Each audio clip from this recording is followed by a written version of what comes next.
New information shows that Florida is one of the highest risk areas in the country for the Zika virus. So how can you stay safe? Well, helping us to answer that question is Dr. Jamin Brahmbhatt. You are a physician with Orlando Health. Thanks very much for being here. My question is, why is Florida, especially Central Florida, such a high-risk area? Well, two main reasons. Number one, we have mosquitoes, and we have a warm climate, and a certain type of mosquito that has been known to spread the virus can grow in warm climates. So that's why Central Florida and Florida itself is such a hotbed for these viruses. The second issue is that the travels that come to Florida from all around the world, and a majority of them come from some of the 40 countries that are having rampant spread of Zika virus right now. So I think when those two things come together, Florida is on high alert for issues with Zika virus. So what does the Zika virus do to people who contract it? Well, most people will not even know they have it. Only 1 in 5 will actually have symptoms, and some of the common symptoms are very vague. They may have headaches, muscle fatigue, red eyes, or they may have fever or joint pain. So it's very vague, and only 1 in 5 will actually have those symptoms once they've been contracted. So they'll just go on and say it's just a common cold or something and then move on with their lives.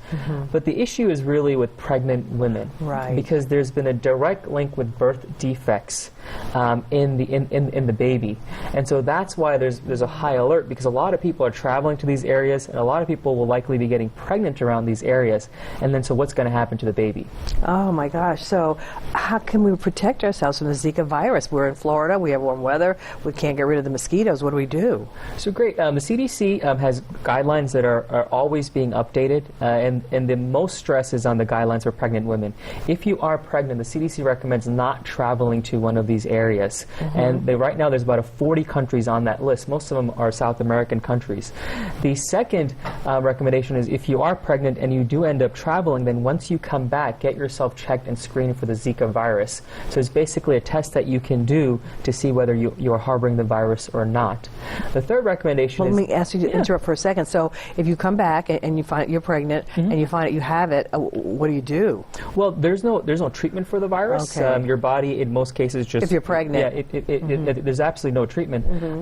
But what the recommendation is that if you do go there, get yourself essentially screened and checked so that your physicians can be on alert for any complications that may be happening within the baby, either on ultrasounds or other lab values. Is there anything else that we can do? I know they tell you things like, don't leave standing water, protect yourselves, and don't go out at certain times of the day, but we're coming into the summer months, and mosquitoes are a way of life here in Florida. Yeah, I mean, exactly. Everything you said is great, but the third thing is men. What we've actually found is that the Zika virus can live in the men's semen for almost 60 or more days. So the recommendation is, if you're a guy that has traveled to one of these countries, then you should have protected intercourse for at least 6 months afterwards, meaning the use of condoms.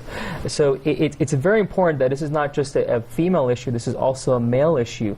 So it's not just a pregnant woman that has traveled, but also the partner that may have traveled that may be harboring the virus.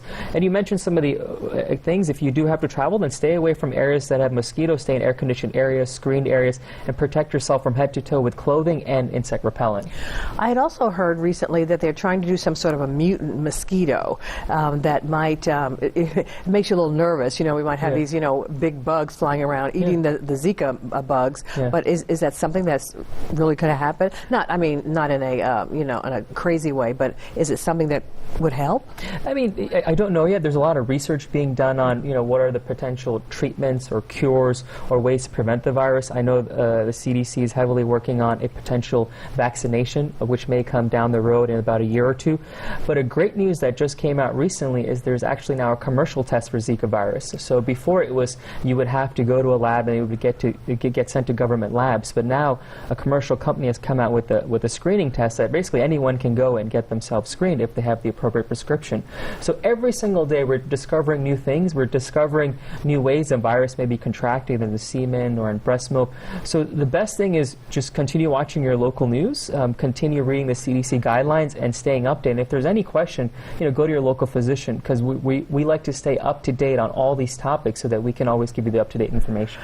Well, good information to have here. We were thinking that a lot of the information was just aimed at women, but now we know that men too can be at risk. So thank you so much for all that information. All right.